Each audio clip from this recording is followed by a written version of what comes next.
పల్నాడు జిల్లాలో మరో హృదయ విదాకర ఘటన చోటు చేసుకుంది. అచ్చంపేట మండలం చింతపల్లి గ్రామంలో 4 ఏళ్ల చిన్నారి మీద పిచ్చి కుక్క దాడి చేసిన ఘటన గ్రామంలో కలకలం రేపింది. ఇంటి ముందు ఆడుకుంటున్న అఖిలేశ్వర్ అనే బాలుడిపై వీధి కుక్క ఒక్కసారిగా దాడి చేసింది. తీవ్రంగా దాడి చేయడంతో చిన్నారి గాయాల పాలయ్యాడు. వెంటనే అతన్ని కుటుంబ సభ్యులు సత్తెనపల్లి ప్రభుత్వ ఆసుపత్రికి తరలించారు. చిన్నారి ఆరోగ్య పరిస్థితి వైద్యులు పరిశీలిస్తున్నారు. ఘటనతో గ్రామంలో భయాందోళన పరిస్థితులు నెలకొన్నాయి. వీధి కుక్కల సమస్య రోజు రోజుకు పెరుగుతుండటంపై ప్రజలు ఆగ్రహం వ్యక్తం చేస్తూ అధికారులు తక్షణ చర్యలు తీసుకోవాలని డిమాండ్ చేస్తున్నారు.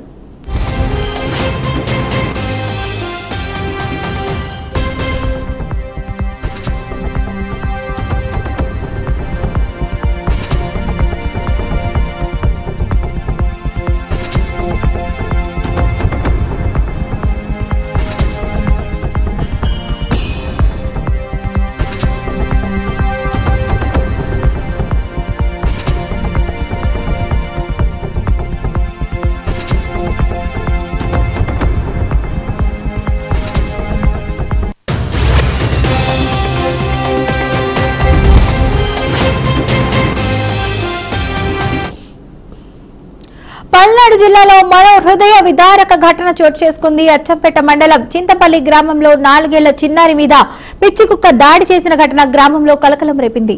ఇంటి ముందు ఆడుకుంటున్న అఖిలేశ్వర్ అనే బాలుడిపై వీధి కుక్క ఒక్కసారిగా దాడి చేసింది.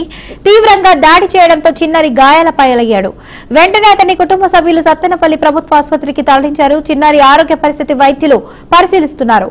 ఘటనతో గ్రామంలో భయాందోళన పరిస్థితులు నెలకొన్నాయి. వీధి కుక్కల సమస్య రోజు రోజుకు పెరుగుతుండటంపై ప్రజలు ఆగ్రహం వ్యక్తం చేస్తూ అధికారులు తక్షణ చర్యలు తీసుకోవాలని డిమాండ్ చేస్తున్నారు. ఇక ఇదే అంశానికి సంబంధించి పూర్తి సమాచారాన్ని మా ప్రతినిధి సువర్ణ అయితే అందిస్తారు. చెప్పండి సువర్ణ బాబు. ఏదైతే నిన్న జరిగిన చిన్నారి బాలుపై సుమారు 4 సంవత్సరాల అఖిలేశ్వరిపై వీధి కుక్క దాడి చేయడం జరిగింది. పల్నాడు జిల్లా పెద్దకూరపాడు నియోజకవర్గంలో చిన్నారి బాలుకి బయటకు వచ్చి ఆడుకునే సమయంలో కుక్కలు వచ్చి బాగా దాడి చేయడం జరిగింది. కుక్కలు కరవడం చిన్నారి బాబుకి తీవ్ర గాయాలైనాయి. ఇదే స్థానికులు ఏమైతే చెప్తున్నారంటే ఈ పెద్ద కురపాడు నియోజకవర్గంలో అచ్చంపేట నియోజకవర్గానికి చెందిన అచ్చంపేట మండలానికి ఈ చుట్టుపక్కల పొలాల ప్రాంతాలలో అయితే మాత్రం దాదాపుగా 2 కుక్కలను తీసుకొచ్చి అక్కడ వదిలిపెట్టి వెళ్ళారు అని చెప్పేసి అన్నారు.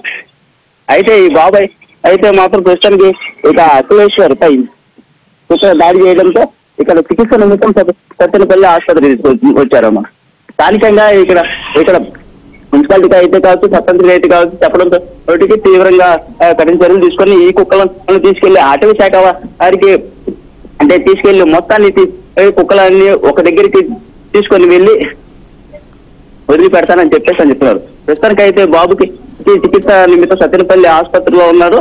ప్రస్తుతానికి వాడికి ఎటువంటి ఇబ్బంది లేదు, బాగానే స్టేబుల్గానే ఉన్నారు అని చెప్పేసి అన్నారు. కానీ ఇట్లాంటి సంఘటనలు జరగకుండా మరో చర్యలు తీసుకోవాలని చెప్పేసి అనే స్థానికులు వాపోతున్నారు. Right, thank you Suvarna Babu.